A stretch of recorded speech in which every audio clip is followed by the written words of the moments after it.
ഉണ്ണീശോയ്ക്ക് ഒരു പുൽക്കൂട്. സ്തുതിയായിരിക്കട്ടെ. വിശുദ്ധ മത്തായി എഴുതിയ സുവിശേഷം 5-ാം അധ്യായം 5-9 വാക്യങ്ങൾ. ശാന്തശീലർ ഭാഗ്യവാന്മാർ, അവർ ഭൂമി അവകാശമാക്കും. ആമേൻ. സമാധാനം സ്ഥാപിക്കുന്നവർ ഭാഗ്യവാന്മാർ, അവർ ദൈവപുത്രന്മാരെന്ന് വിളിക്കപ്പെടും. ആമേൻ. ദാവീദിന്റെ പട്ടണത്തിൽ നമ്മുടെ രക്ഷയ്ക്കായി ക്രിസ്തു പറഞ്ഞ സുദിനമാണ് ക്രിസ്മസ്. ക്രിസ്തുവിന്റെ നമ്മൾ ഒരുങ്ങുന്ന ഈ ആഗമനകാലത്ത് ശാന്തിയും സമാധാനവും ലോകം മുഴുവനും നിറയട്ടെ. പരിശുദ്ധമേൽ വിളങ്ങിയുന്ന ഈ പുണ്യങ്ങൾ നമ്മൾ ഓരോരുത്തരിലും, നമ്മുടെ കൂട്ടുകാരിലും കുടുംബങ്ങളും സമൂഹത്തിലും നിറയാൻ നമുക്ക് ആഗ്രഹിച്ച് പ്രാർത്ഥിക്കാം.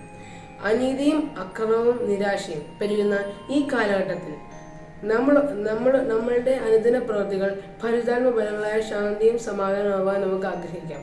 അതുവഴി ലോകം മുഴുവനിലും പ്രത്യാശയും സ്നേഹവും സന്തോഷവും നിറയുവാനും നമ്മുടെ കുടുംബങ്ങൾ നഷ്ടത്തിൽ തിരുക്കുടുംബം പോലെ ആകുവാനും നമുക്ക് ഉണ്ണീശോയോട് പ്രാർത്ഥിക്കാം. ഇന്നത്തെ സുഹൃത്ത് ജപം.